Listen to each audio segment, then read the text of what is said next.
हाय, मैं रोशन। आप कैसे हैं? ये वीडियो सिर्फ़ और सिर्फ ये उन गार्ड्स के लिए है जो न्यू वैकेंसी में आप हायर हुए हैं, उनके लिए ट्रेनिंग सेशन है। तो ये वीडियो पूरा देखें, कैसे क्या करना है सिक्योरिटी जॉब में। अगर ये वीडियो देख लेते हैं, इसको समझ लेते हैं, तो कभी भी आपको गार्ड्स के जॉब में प्रॉब्लम नहीं आएगी। वीडियो बनाने का ये मेरा एक मात्र सोच है कि अभी के दौर में ट्रेनिंग देना, फिज़िकल ट्रेनिंग देना, आपको एकेडमी में आके ट्रेनिंग देना, ये टाइम लैप्स जाता है। और हमारा ट्रेनिंग का पूरा पूरा उद्देश्य है कि आपको चीज़ें समझ में आनी चाहिए। ये वीडियो 10 बार 5 बार जब तक समझ में ना आया आप कॉल भी कर सकते हैं। तो ट्रेनिंग स्टार्ट होता है अभी से। सबसे पहला ट्रेनिंग का पार्ट है कि जब भी आप सिक्योरिटी गार्ड में जॉब करें तो प्रॉपर तरीके से अपना सारे डॉक्यूमेंट्स कंपनी को सौंपें। जैसे आधार कार्ड, पैन कार्ड, एकेडमिक कुछ डॉक्यूमेंट्स हो तो वो एक याद से एक आधार कार्ड अपने मम्मी या पापा का होना चाहिए। ये डॉक्यूमेंट्स इसलिए ज़रूरी है ताकि किसी भी तरीके का आपका कुछ होता है तो हम आपको आपके पेरेंट्स को बता सके। दूसरा, जो ईएसआई का आपका जो है मेडिकल का कार्ड बनता है, उसमें आपका आधार कार्ड, आपके पापा का आधार कार्ड लगता है, या जो भी आपकी फैमिली में वाइफ है तो वाइफ का भी लगेगा। डॉक्यूमेंट्स कंप्लीट करने के बाद आपको आपका जो ड्रेस मिलता है वो ड्रेस प्रॉपर तरीके से डेली पहने ड्यूटी के टाइम में। और ड्रेस पूरा पूरा ध्यान दें कि साफ़ सुथरा होना चाहिए। अगर साफ़ सुथरा नहीं होता है तो इसमें किसी भी कंपनी का कोई लॉसेस नहीं है, लेकिन ये पूरा पूरा आपसे लॉस है। सपोज करें कि आप ड्रेस पहन के बैठे और ड्रेस गंदा है, कोई सामने वाला आया है, आपसे बात कर रहा है अच्छे तरीके से, तो आप देखिए ना, जो साफ़ सुथरा इंसान होता है लोग उससे घुलना मिलना ज़्यादा पसंद करते हैं। लेकिन जिनका ड्रेस गंदा होता है, या जो आप ही देखिए, आप किसी व्यक्ति के पास जा रहे हैं जो कपड़ा गंदा संदा पहना हुआ है, आप उसके हाथ से एक कप चाय भी लेना चाहेंगे क्या? नहीं लेना चाहेंगे, क्योंकि वो कपड़ा गंदा है। अच्छे तरीके से आप बात नहीं करेंगे, उसको वैल्यू नहीं देंगे जो जिस वैल्यू के लायक है। तो हमारा जो ड्रेस होना चाहिए ना, वो चमचम चकाचक होना चाहिए। और बहुत आप देखेंगे कि इसका इफ़ेक्ट आपको, इसका इज्जत अलग से आपको मिलेगा, जो मांगने की ज़रूरत नहीं है अगर आपका ड्रेस बढ़िया होता है तो। जब हमारा ड्रेस बढ़िया होता है ना, तो कोई भी आने वाला वो आपको अच्छे तरीके से रिस्पेक्ट देता है। दूसरा, जैसे हम ड्यूटी पे चढ़ते तो डेली का ये सारा चीज़ें करनी है। कोई ड्यूटी पे चढ़ते तो पूरा का पूरा एक बार डायरी हम अपना देख लेते हैं। अगर डायरी ख़त्म होने वाली है तो एक बार बता देते कि सर हमें न्यू डायरी की रिक्वायरमेंट है। अगर डायरी खाली है तो कोई बात नहीं, उसको देख के क्लियर रखना है।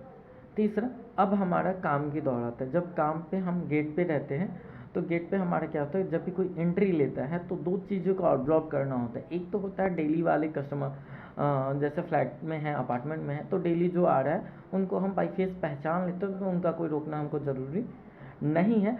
अगर रोकने के लिए अपार्टमेंट वाले हमारे सेक्रेटरी साहब बोलते हैं रोकने के लिए तो हम रोकेंगे, अदरवाइज़ नहीं रोकेंगे। लेकिन हर वो नया व्यक्ति जो जैसे आपका जोमेटो हो गया जो डेली नया नया आता है, आपका फ्लिपकार्ट हो गया, अमेज़न हो गया, ई डिलीवरी जिसको बोलते हैं, या क्यों कोई नया लोग है जो कि आपके फ्लैट में आ रहा है किसी से मिलने, किसी से जुड़ने, या कोई सेल्समैन, तो उनको रोकना है हमको, उनसे पूरा डिटेल भरवाना है। भरवाने के बाद उनको पूछना है आप कहाँ जा रहे हैं। जब वो जाएंगे तो उनको रास्ता, अपने अपार्टमेंट का पूरा नियम बताना है कि किस तरीके से जाना है और किस तरीके से आना है। मैजेस्टिक जानकी सिटी की बात करें, ये वीडियो बेसिकली उनके लिए ही दिया गया है, और हमें भरोसा आप पूरा पूरा देखेंगे तो हर जगह कलेज सिक्योरिटी जो है वो एरो दे रखी है कि कैसे गाड़ी जाएगी और कैसे गाड़ी आएगी। हमको इतना ट्रेन करके सबको बताना है। और गार्ड्स, आप एक बार बताएं, जिनको भी आप बता रहे कि अगर सेक्रेटरी पूछेंगे तो सारी बातें आपको बताना है कि सर हम आपको क्या क्या बताएं। ये तो हो गई गाड़ी के बाद। तीसरा, जो सबसे ज़्यादा चीज़ हमको एज अ सिक्योरिटी जानना चाहिए, क्योंकि हादसा कब हो, कहाँ हो, वो किसी को, तो हादसा के लिए पहले से अगर हम प्रिपेयर रहते, तैयार रहते, तो हादसा को कम किया जा सकता है। हादसा को टाला नहीं जा सकता है, लेकिन हादसा को कम किया जा सकता है। इसीलिए सिक्योरिटी गार्ड को रखा जाता है हादसा को कम करने के लिए। तो हादसा को कम करने के लिए हमें क्या क्या जानना ज़रूरी है। बेसिकली हम अपार्टमेंट के मेन गेट पे काम करते हैं, तो हमें ये पता होना चाहिए कि मेन लाइन जो हो, किसी कारण से सपोज़ यहाँ पे आग लग गया तो हमारा ड्यूटी क्या है, मेन गेट को पूरा पूरा ओपन कर देना। दूसरा, किसी तरीके का अपने यहाँ सायरन है तो सायरन बजा देना। तीसरा, हमें फायर का एक नंबर होता है जो कि अब हम आपको वहाँ पे बोर्ड लगा दिया जाएगा आज से कल के बीच में। 4-5 नंबर आपके रूम में एकदम होना ज़रूरी है, जैसे पुलिस स्टेशन का नंबर एक, आप लोग एकदम ध्यान से 112, अभी 112 हो गया है, एम्बुलेंस 102 हो गया है, और शायद 100 कुछ करके आप देख लीजिएगा, और नहीं तो हम आपको मैसेज के साथ भेज देंगे।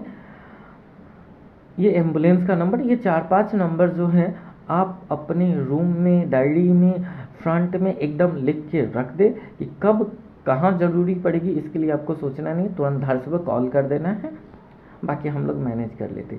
किसी भी तरीके का अज्ञात व्यक्ति अगर आता है, आपको लगता है कि रूड व्यवहार कर रहा है, वो अंदर जा रहा है, तो उसको आप सिर्फ और सिर्फ उसका कॉन्टेक्ट नंबर वगैरह डिटेल भरें। डिटेल भरवाने के बाद उनको अंदर जाने दें। सेक्रेटरी या किसी भी तरीके का प्रॉब्लम हो तो आप डायरेक्ट हमसे बात करें, सेक्रेटरी के हिसाब से हम बात कर लेंगे। तीसरा, जो मेन लाइन कहाँ से कटता है, कैसे कटता है, काटने का नॉलेज एकदम आपको होना चाहिए, क्योंकि इमरजेंसी में अगर पता चले कि अगर लाइट हमको काटना है तो कहाँ से काटना है, ये हमको पहले दिन से पता होना चाहिए। जो पुराने गार्ड्स हैं उनसे एक बार हम संपर्क करेंगे कि मेन लाइन अगर हमें इमरजेंसी में काटना हो तो कैसे काटेंगे। दूसरा, पूरा बिल्डिंग में आपका फायर सेफ्टी का लगा हुआ पाइप, वो पाइप को कैसे कंट्रोल किया जाता है, कैसे चलाया जाता है, इसका भी आपको नॉलेज होना चाहिए। तो जब हम ड्यूटी करते तो पिछले गार्ड से पूछ लेते हैं, अगर गार्ड्स को नहीं समझ में आता तो हमारी विज़िट होती है, हम आपको विज़िट में बता देंगे कि अगर जैसे आग लग गया तो पानी कैसे बुझाना है, हमको एम्बुलेंस और फायर सेफ्टी दोनों को एक टाइम में कैसे कॉल करना है ताकि हादसा को कम से कम किया जाए। ये सारी चीज़ों को ध्यान देते हुए हम सबसे ज़्यादा जो हमें रखना चाहिए, क्लाइंट क्या है ना, कि हम किसी भी तरीके का सिक्योरिटी में जॉब और सर्विसेज में थोड़ा सा अंतर है। हम सिक्योरिटी में जॉब नहीं करते हैं कि चलो भाई हम ऑनर के यहाँ आ गए हैं, काम कर रहे हैं, चलो ठीक है उनको काम दे रहे हैं, हम एक ढेला तक उनके लिए नहीं उठाते हैं, हम सर्विसेज देते हैं। तो सर्विस का सबसे बड़ा मायने ये होता है कि हमको खुश रखना होता है। उनको खुश कैसे रखते हैं, जैसे ही वो आते, सेक्रेटरी आते या कोई भी आते, तो उनको एक प्यारा सा हंस के स्माइल, गुड मॉर्निंग सर कैसे आप, स्माइल करना होता है, उनको देख के रिगार्ड किया। अगर कोई बुज़ुर्ग आदमी है, लगता है कि वो झोला जो पकड़े हुए हैं थोड़ा सा मतलब पकड़ने में असमर्थ है, उनका दौड़ के आगे पकड़ा झोला, उनको फ्लैट का गार्ड्स तक उनको पहुंचा दिया, या वो खुद बोलेंगे नहीं नहीं आप गार्ड सब यहीं रहिए। रिगार्ड बहुत ज़्यादा ज़रूरी है। हम जितना ज़्यादा गार्ड्स में रिगार्ड करेंगे अपने ऑनर को, अपने लोगों को, उतना ज़्यादा हमारा वैल्यू बढ़ता है, उतना ज़्यादा हमारा डिमांड बढ़ता है। कई जगह ये भी देखा गया है कि साइड जो है ना सिक्योरिटी की वजह से हटा लिया जाता है, लेकिन वहाँ पे गार्ड्स को नहीं हटाया जाता, गार्ड्स को बोला जाता नहीं इनको रहने दो। कई बार ऐसा होता है कि